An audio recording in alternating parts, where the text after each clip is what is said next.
If you want to change your habitual reactions to people or triggers, you're going to want to try this starting today and see how it improves your communication skills and your emotional well-being. I'm Jennifer, and I'm a brain retraining and neuroplasticity coach specializing in habitual negative thinking, ruminating, worry, self-sabotage, and limiting beliefs. So the most common way that we respond in a negative interaction is by saying, "You are making me. You are making me frustrated. You are making me angry. You are making me sad." You are putting your own emotional regulation and well-being in the hands of another person. And it blows up in our faces and it strains relationships. And it isn't reasonable because no one else can choose your choice of response. Those are unconscious habitual responses to stimuli that you've learned over the course of your life from various people and experiences.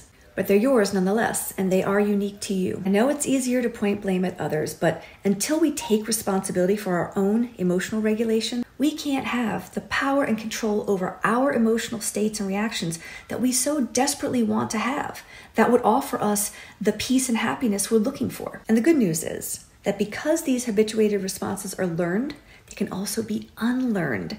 And a different response can be chosen in their place. One that's more favorable to you, that brings you more of a feeling of emotional balance and peace of mind. And I know it may seem foreign to entertain this idea at first, but with practice and repetition, you can create a new habituated pattern of response that feels good to you. So a good place to start is by reframing how you think of the situation. For instance, in the moment where the stimulus elicits the old trigger, instead of saying, "You are making me angry," try saying, "I am feeling angry."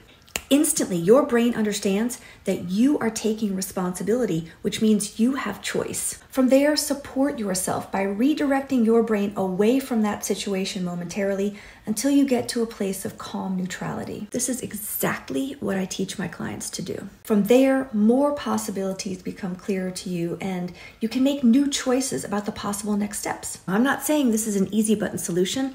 I'm saying it's a real solution. And this works the same with positive emotions. Instead of saying, "You are making me happy," "I am feeling happy." This will teach your brain that happiness is a viable choice for you. And you can retrain your brain to do all of this. And I know, because when I helped a client who was regularly triggered by an ex to take that experience down from a 9 to a 2 and no longer lash out in the moment, that's how I know. And when I helped a client who was regularly triggered in the mornings with anxious and stressed feelings, take it down from a 10 to a 3 and begin starting their day in a more neutral emotional space, that's how I know. And when I helped a client with social anxiety, take it down from an 8 to a 2 and finally start feeling comfortable in public and in social gatherings, that's how I know.